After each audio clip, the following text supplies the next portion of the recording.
are active Church of Satan members. We do not speak on their behalf. The following contains language of adult men and poorly impersonated celebrity voices. Listener discretion is advised. Hello, this is Warlock William J. Butler, and you're listening to the Devil You Know podcast. Be ready, because your ears are about to get beat down like a protester at a Trump rally.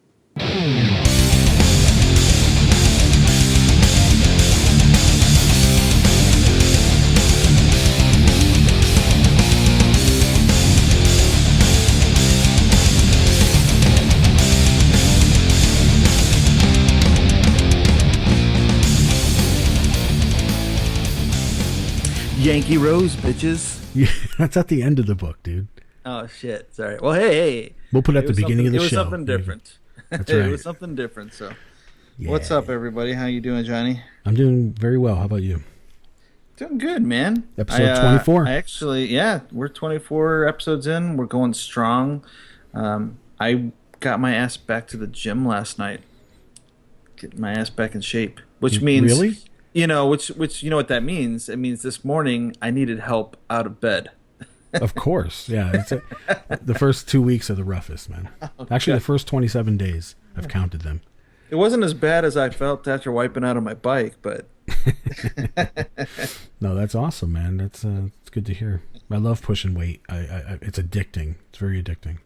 Yeah, well, and I think even just getting on the, I've got like some knee issues, and just getting on the elliptical and stuff actually felt pretty good. So Nice. But yeah, how are you doing? Other than sick again? Yeah, I got a little colder or something going on since Friday, but I'm feeling a lot better and just I feel like Snuffleupagus, really. You know, I'm like, so how's it going, dude? You remember Snuffleupagus? Yeah. Does that mean you're invisible unless? Remember do you remember that for the longest time when we were kids? He was invisible, and to most people, at least they wouldn't see him. He would just happen to be around the corner or something. Huh, I don't remember that. I don't know why I just remember something brown and furry. Yeah, I'm not sure why I brought that up, but anyway. Snuffleupagus, yeah, awesome.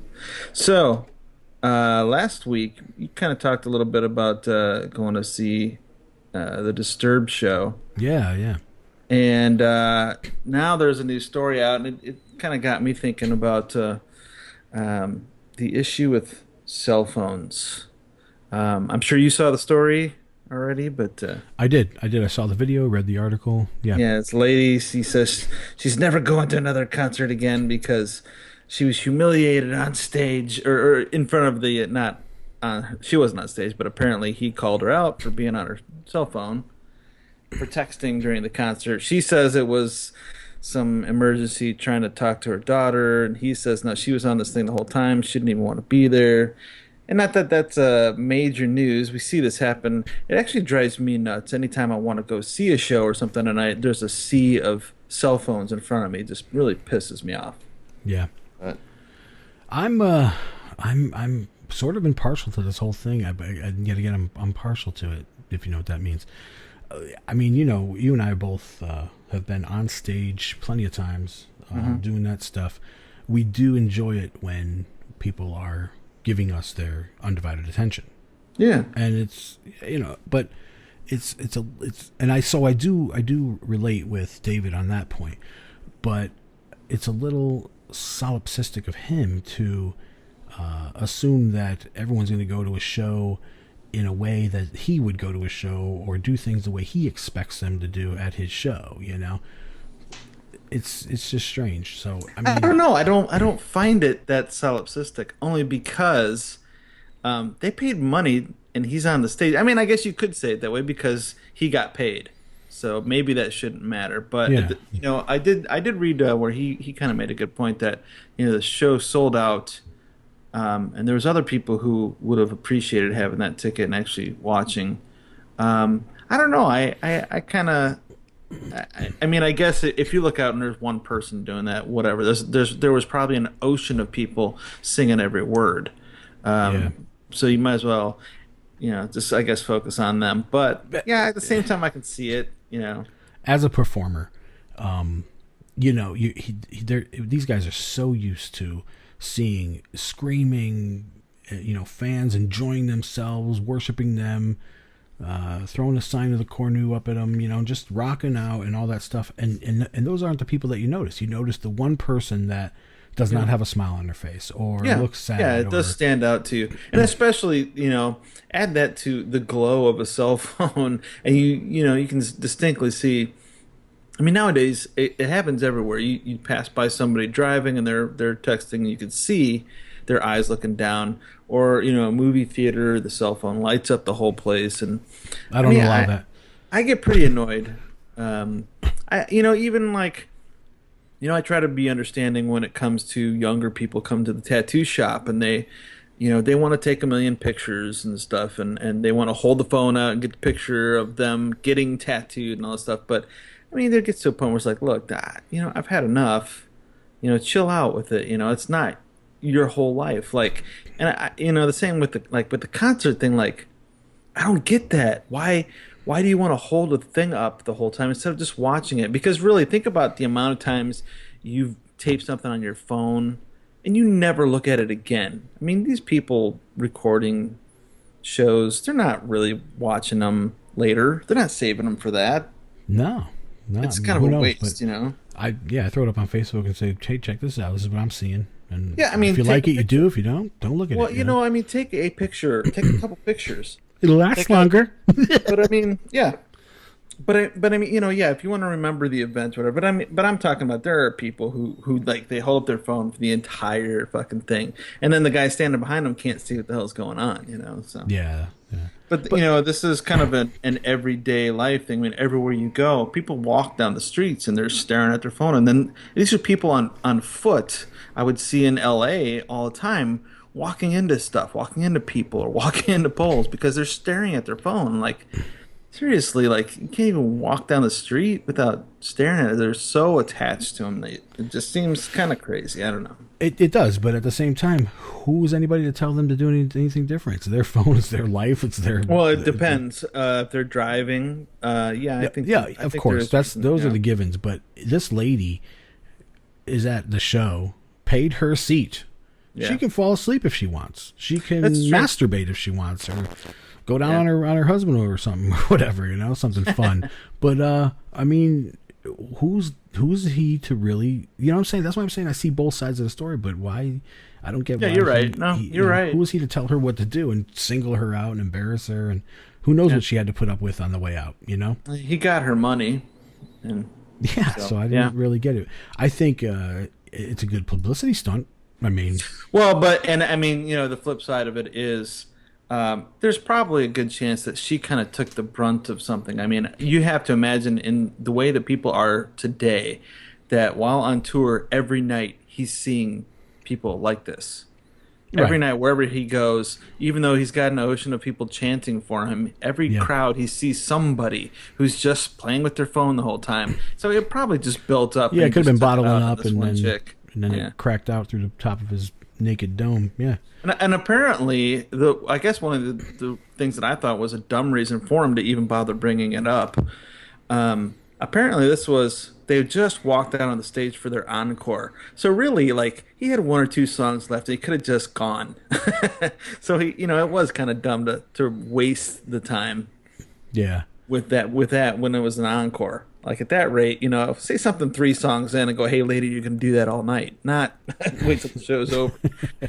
Yeah, no, like I said, it is dumb, but it's also great for publicity because now he's in the news and people are talking about him. I mean, look what we're doing. It's like that's true. Well, and it kind of made me just think about just cell phones and believe me, after this conversation, I won't think about David Draiman if I don't have to. Yeah. But I've told you I've got a sordid history with him, but either way, it makes me think about there's a part of me that understands just because of seeing self. Like, sometimes you wish that there was no consequences because the amount of times I would like to just walk up to strangers and slap the phone right out of their hand and just laugh. It's all the time. I don't know. It just gets annoying. But. Maybe Draiman is a little disturbed. Oh, that's funny. Oh shit! But you don't have to stop the show. Just go on with the show. Yeah, exactly. Like I said, at that point of the show, where you got one song, maybe two songs left, just fucking let it go at that point. But Yeah. You know what? Why don't we let it go and just go on with the show? let's do that. All right.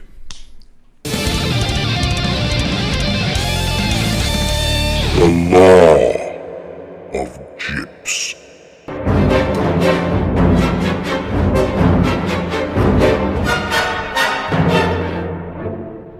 Law number 10. Potential without tactful execution is a one-way ticket to destitution.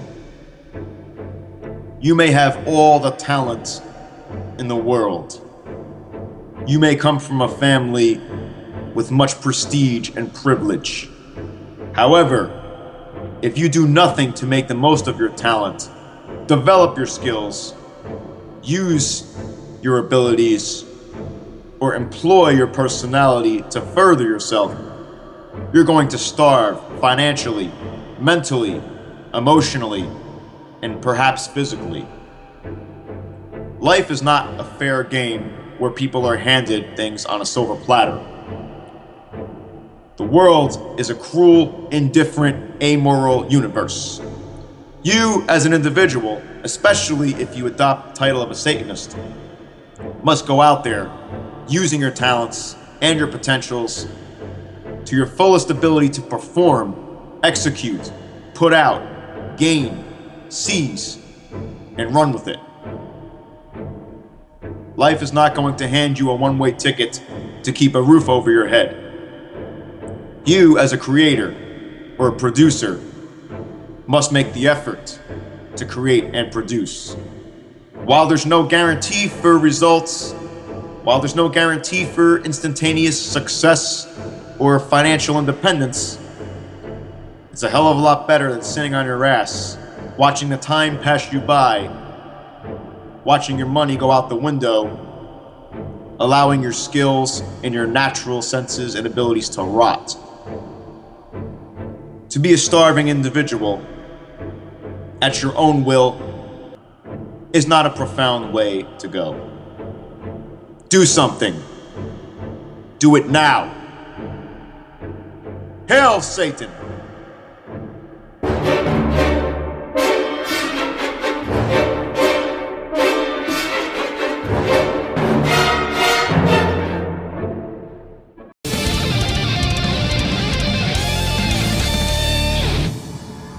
Infernal Link magazine is a quarterly magazine focused on publishing extremely dark and sexually charged fiction and poetry.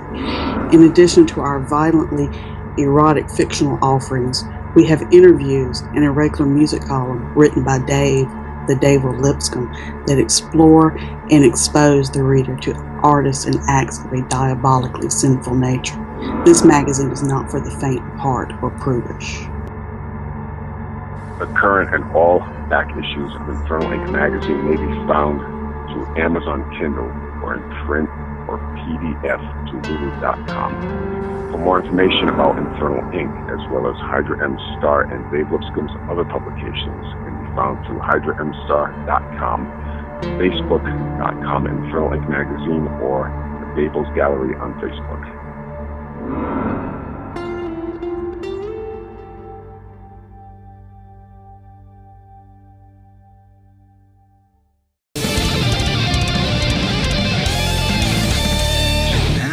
You're drunk. Holy shit.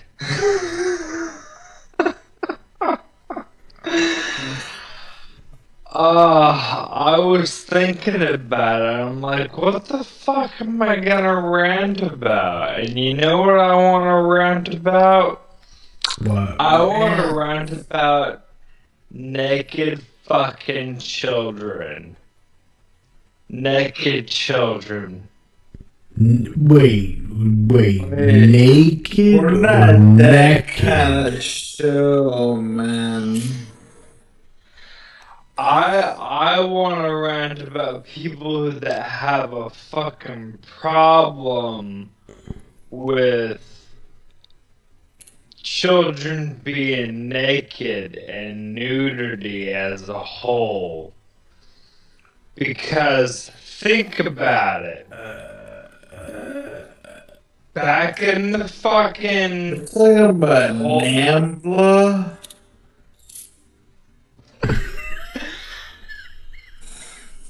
Children have... Okay, think about the fucking,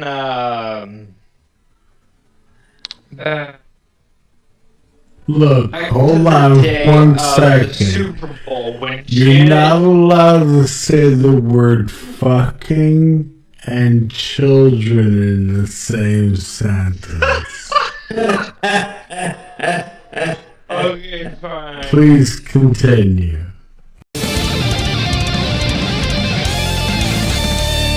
So for episode 24, it's time to escape from the typical sausage fest that we get in here and pretty You things up. always say again. that. You know what? What can I say, man? You know, we got to pretty things up every now and then. That's so right. We got Johnny. We've got Miss Scarlett Black of the Church of Satan, everyone.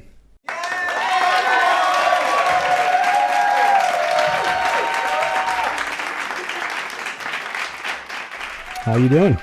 Hi, thanks for having me. Heck yeah. Glad you could be here. Thank you. And I'm here with Nevermore, so. Oh, Hello, very Nevermore. nice. He's sitting on my lap, but he won't say anything yet. He's like, screw you.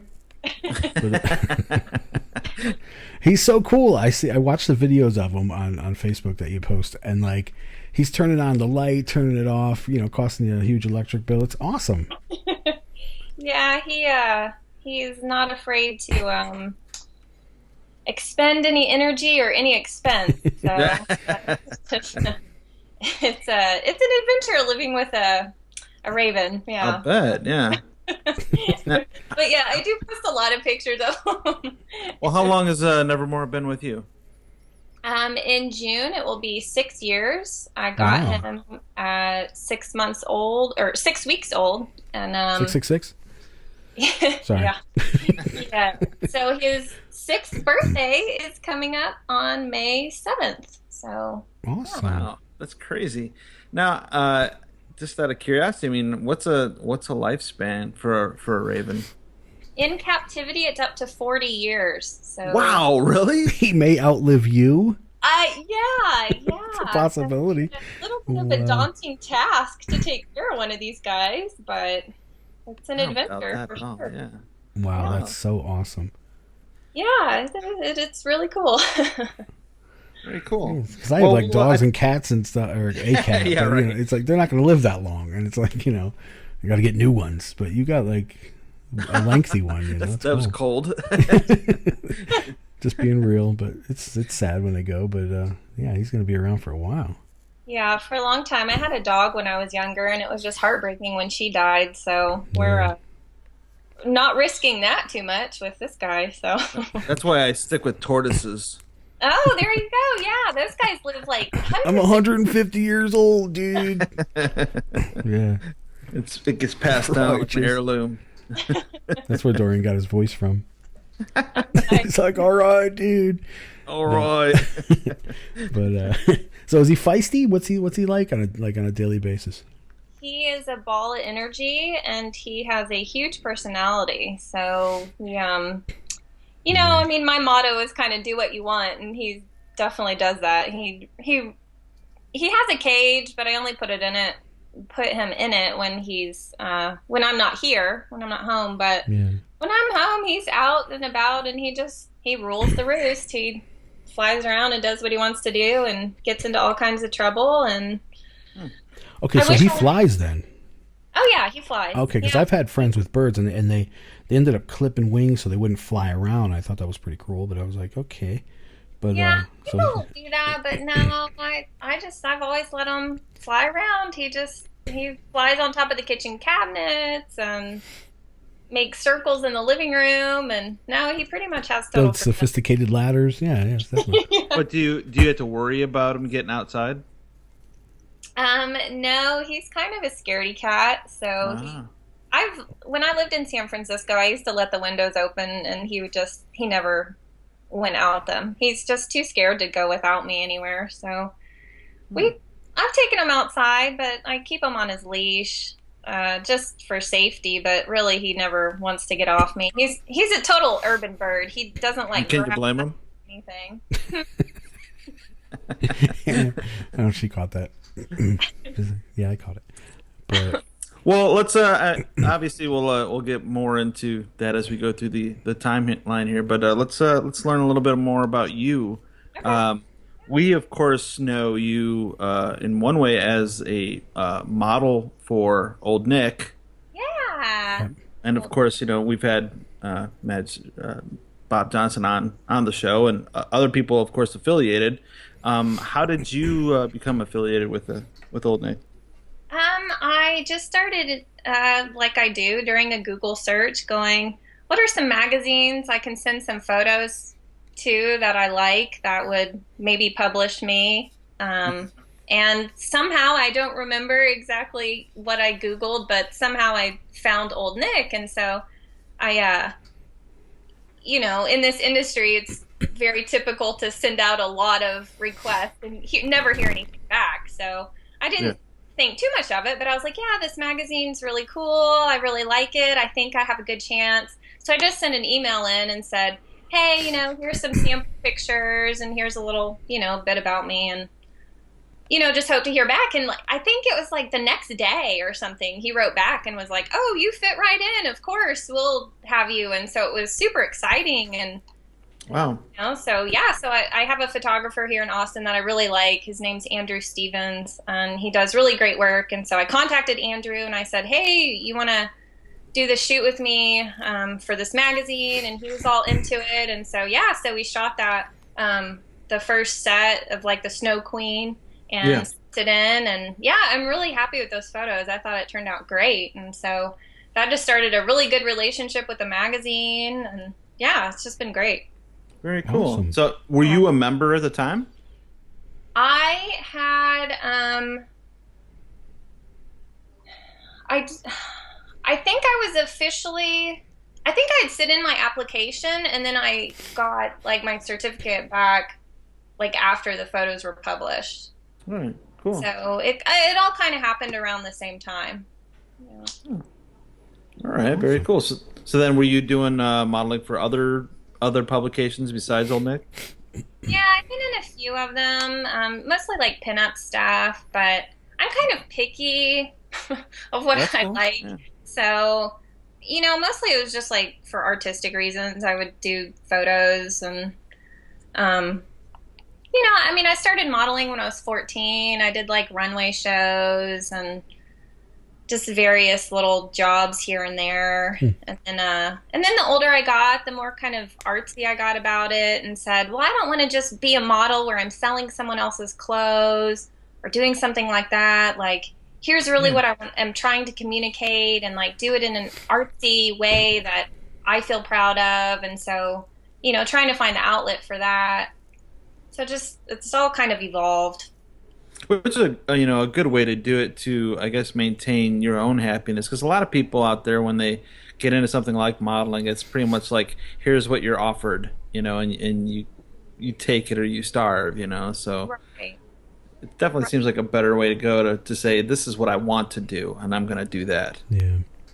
Right, and it was tough because when I was younger, it's a vicious industry. And when I was younger, I did try to get signed to agencies, and you get told no left and right. You get told everything that's wrong with your body, fix this, lose 15 pounds, whatever, and then come talk to us. And so as a teenager, you're just brutalized by this terrible industry, and, yeah, definitely. Yeah, I remember when I was a little girl, it was the same way.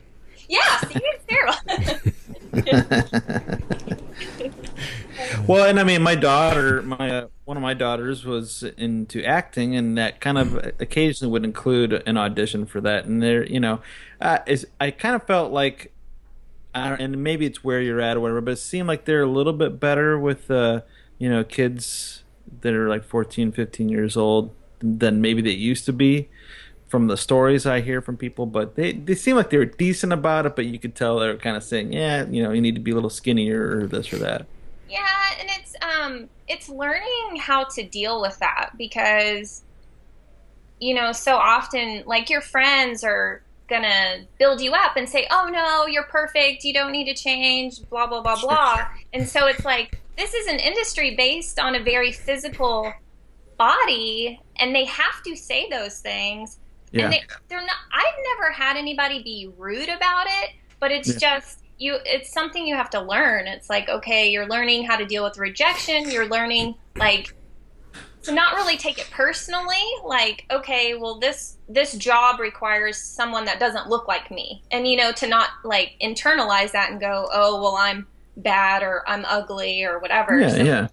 It's a great learning experience if you can learn to do it, Yeah, sure. People don't learn that, but you kind of have to. I know that when it comes to the acting side, one of the things that they try to explain to my daughter was that when somebody puts out this call for an actress or an actor, that they've read the script already. So in their mind, they've already pictured the perfect person that they want, what they want them to look like. And so it's frustrating to them as well to say, you're really good, but you're not this perfect vision that I have in my mind already. So, I imagine it's kind of the same thing. Right. Yeah, it is. And, again, it's just learning how to deal with that and not internalize it too much, and, it encouraged me. Like, I wanted to go to school too, so I really wanted to focus on that. So it just wasn't happening with the agencies. And it was like, I don't want this bad enough to go lose 20 pounds, like, I'd rather go study. I know how you feel. So I chose that, and then while I was studying, I just sort of developed in a more creative way, and been like, well, I'm really inspired by music, and so it was like, well, I was listening to this song, and this picture popped in my head, and I wonder if we can capture that in a way on film, and so that's kind of what it turned into. Yeah. Very cool. Very cool. So aside from modeling, what do you do in your everyday life? I read and write a lot. I go to school through Oxford online, and I am trying to slowly work my way to my PhD. I got my master's several years ago, and so I'm slowly but surely meandering my way towards a PhD. And so will it turn to Dr. Scarlett Black, or will it be Dr. Miss Scarlett Black? I can't decide. You have to take a poll for me and see what I like Dr. Miss. Dr. Miss. So besides Nevermore, because I've seen a couple of pictures of you with some goats. Do you own, or do you have goats, or are they friends? Yes, they're Gorgo and Draco are the two goats. They're how old are they going to be? I think they're going to be 2 years. No, I think they're going to be 2 this year. I love goats, and I wish I had a whole menagerie of just weird animals. But, do you own any other animals that's on the Nathan Gray's animal list? No, but I really want a Sholo puppy. So. A what? A Sholo, one of those. Is that like a YOLO? Kind of XOLO. They have it's an Aztec dog, so they have a really long Aztec name, but it's just shortened to people who can't pronounce the real name to Sholo. But does it drag its toys to the top of a pyramid? Maybe it might. I don't know. Wait, aren't Chihuahuas Aztec? I don't know, but I don't know how we got on the subject, but that's awesome. So 2 goats and a bird. Yep, that's the Black family menagerie we got right now. So awesome. But that's definitely an obscure. I mean, I'm assuming that you don't live like in the heart of the city, or am I wrong? No, I live in a downtown apartment with Nevermore, and then the goats, I managed to sweet talk my way to them living on a ranch. Gotcha. Okay. So I go out outside of the city and go visit them. And now you could write a children's book. Yeah, I've actually thought about that. It'd be perfect. Yeah, it's pretty funny, and the goats are terrified of Nevermore, which I think is just hilarious because They're like 10 times his size, but he totally bosses them around. And I could see that. I think if you started squawking at me, I'd be like, oh, chill out. Gouge out your eyes. Yeah. the goats are so sweet, and they're just like so mellow, and all they want to do is eat, And then anytime I take Nevermore over there, he's just like, "What are you doing? Get away from me!" You know what's weird is that I come from Indiana, so I've had plenty of friends who've had goats before, and I have never come across a goat that wasn't a dick. Really? Like, they're total dicks. They'll eat anything, and if you're in their spot, they'll headbutt you, and they'll like to trim off your car. If it's metal, they'll eat it. It's fucked up, really. No, they do eat a lot, and they'll paint and get into all kinds of stuff. But no, Gorgo and Draco, they're pretty nice. They're just mellow. They're like dogs. They just want you to pet them and feed them. They just misunderstood, maybe. Maybe, I really think that maybe, because they have such a bad reputation with their horns and all. But well, I mean, and that's the part of that I think would be cool. Like, it seems like it would be kind of cool to, have this is my goat. I don't know. Maybe it wouldn't be cool. Actually, now that I think about it, but it'd still be fun. Yeah, it's fun, and they're cute, so I love it. That's awesome. So let's talk about Satanism a little bit. How'd you come across that? Well, I started studying religion in undergrad, and my bachelor's degree is in psychology, and I minored in philosophy, and then I eventually went and got my master's degree in philosophy and religion. And so I studied religion a lot, and just kind of arrived at the conclusion that basically it's all the same thing. Everyone's, has the basic same ideas. They just are expressing it in different ways. And yeah, so some use bombs, yeah. Yeah.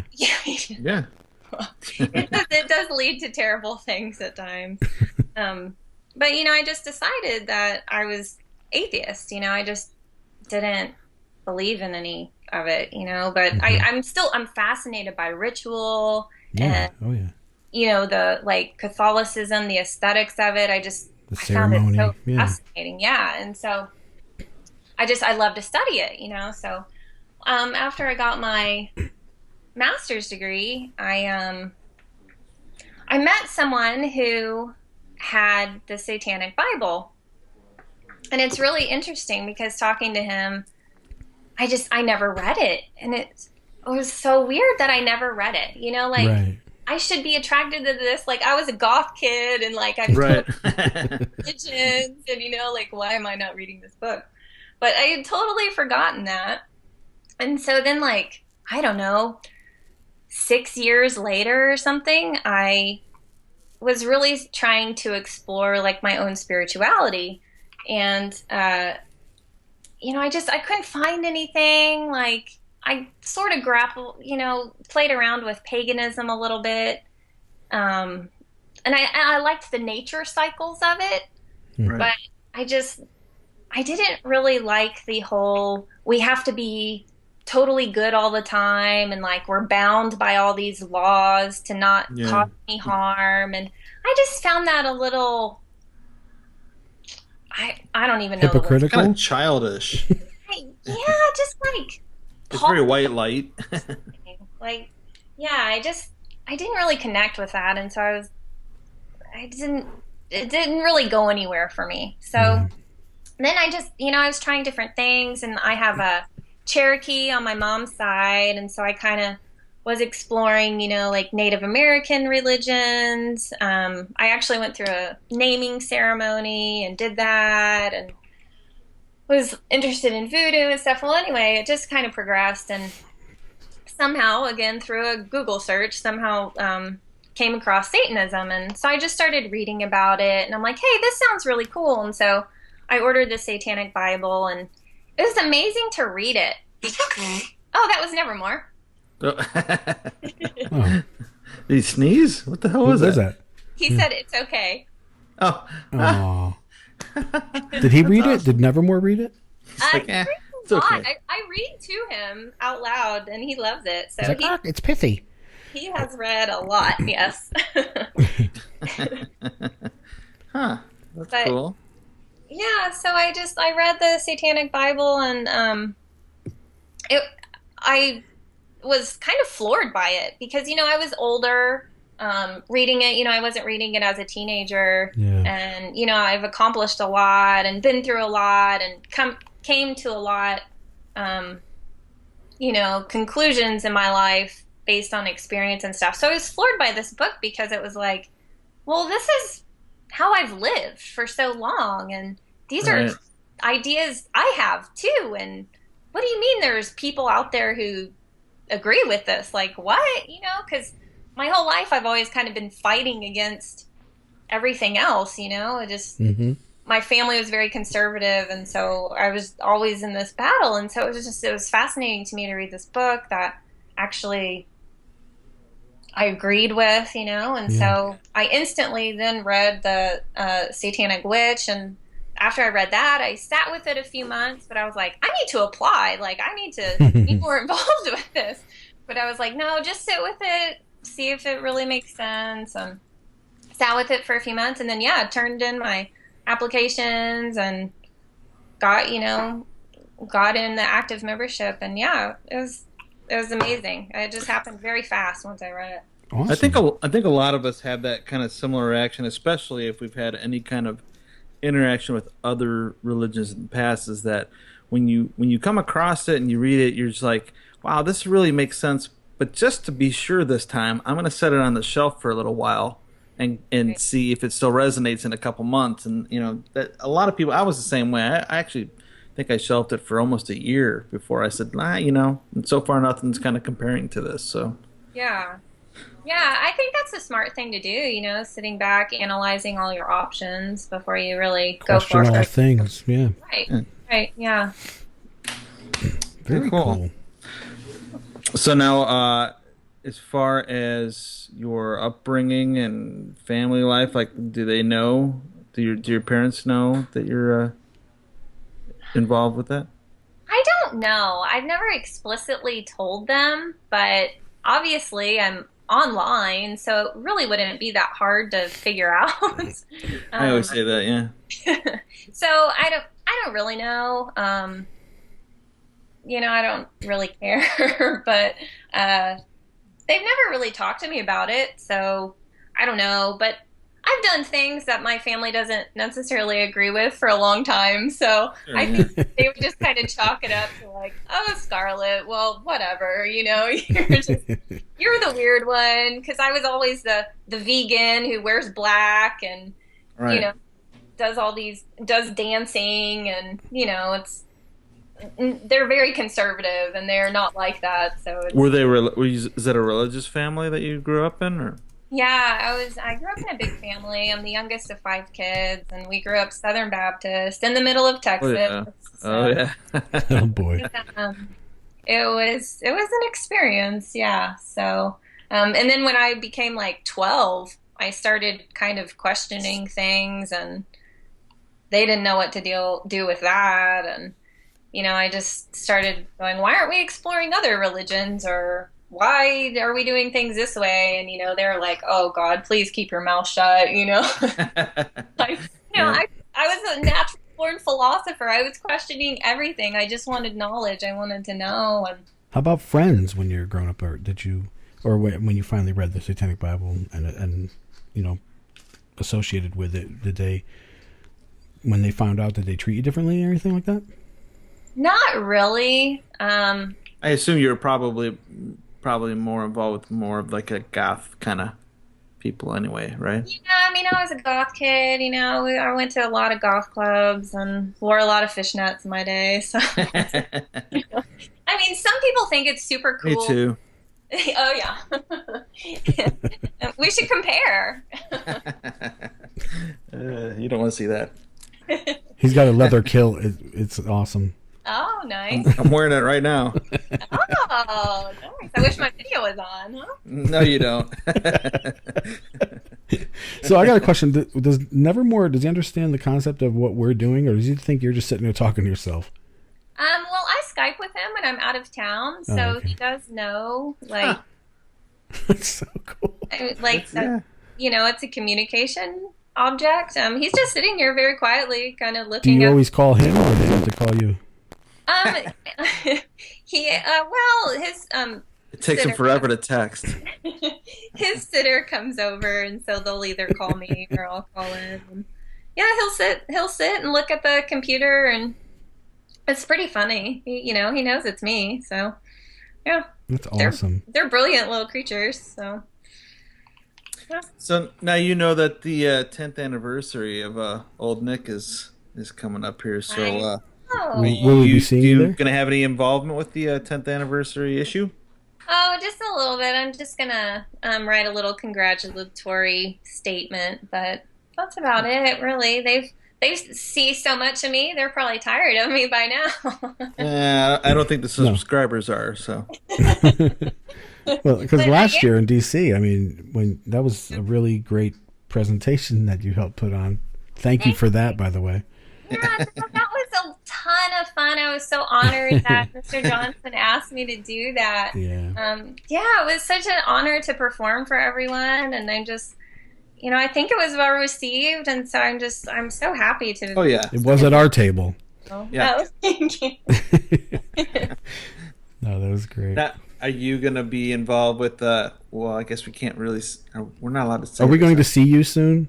No, unfortunately, no. It's Oh. just kind of out for me. I know. I'm bummed. I'm totally sad about it, but maybe next time or sometime soon, hopefully.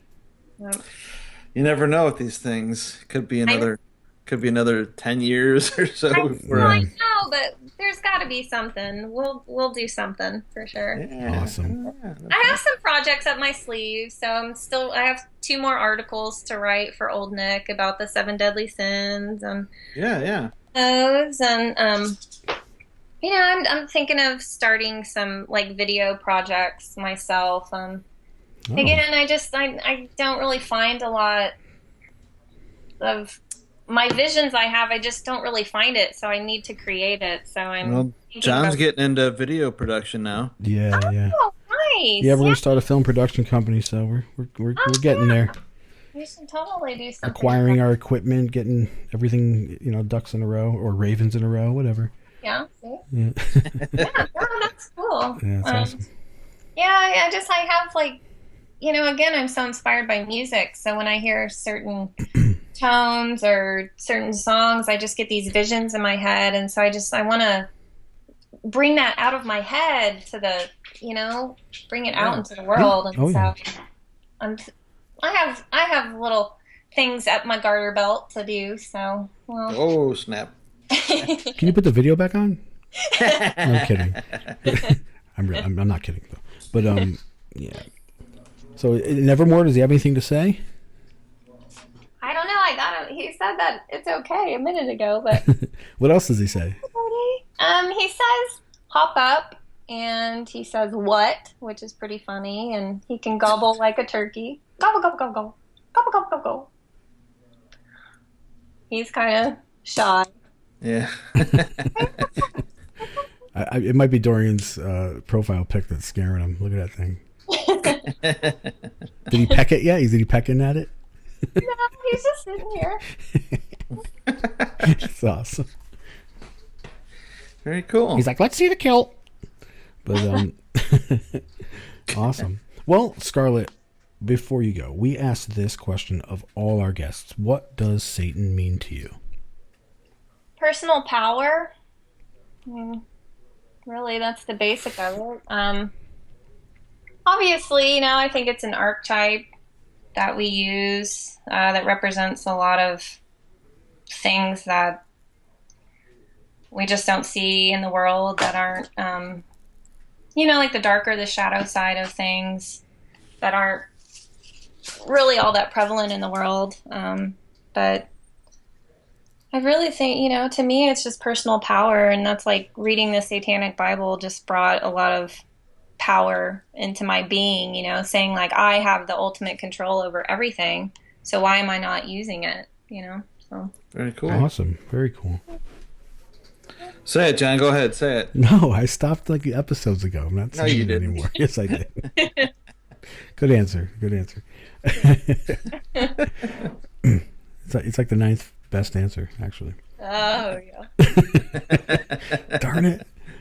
Well, we want to thank you for coming on, Scarlett. You are now a devil we know. We want to thank you for giving us your time. And yeah. And if you do have projects that come up and you want to drop by and say, hey, or promote them, then let us know. We'd be happy to help. Absolutely. Oh, cool. Yeah. Yeah, you know what? Right now, where can people find what you're doing? Well, my website, missscarlettblack.net or sirenofsin.com is my website, and has all my links to my Facebook and Twitter and Nevermore's Instagram. So, yeah. So how do you spell Siren of Sin? Because Dorian texted me. He said, how do you spell that? I actually just wrote it down on my little notebook right here. So FIRENOFSIN. There you go. Because I am the Siren of Sin. So awesome. Sounds good to me. Well, tell Nevermore we said thanks for coming on and saying absolutely nothing. No, he did say something. It just sounded like a sneeze or something, but he said it's okay. It's funny. It's kind of funny. He kind of said that about the Satanic Bible. It's okay. That's funny. I'm more of an Necronomicon kind of. Oh, probably Edgar Allan Poe. He's more of a Poe fan, right? Yeah, well, I grew up reading that stuff, so that's why he's named what he's named. I assumed, yeah. No way. No, it makes sense. Wait, dude, I just totally got it.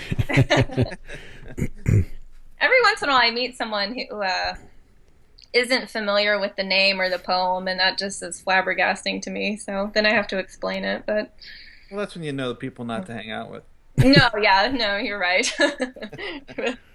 But most of the cool kids get it, so that's good. That's all that matters.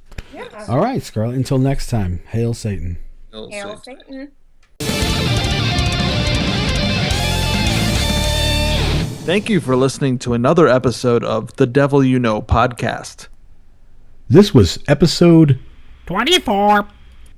And we would like to thank our guest, Miss Scarlett Black. And we'd like to thank you all for listening. Wait, you spelled it wrong, dude. It's listening. All for listening to this episode. Remember when we had a funny part in the beginning? That was a real riot. Yes. And then in the middle, there was really good information. Indeed. And a commercial or two as well. Right. And then toward the end, we really had a blast. It was the best time I've had all day.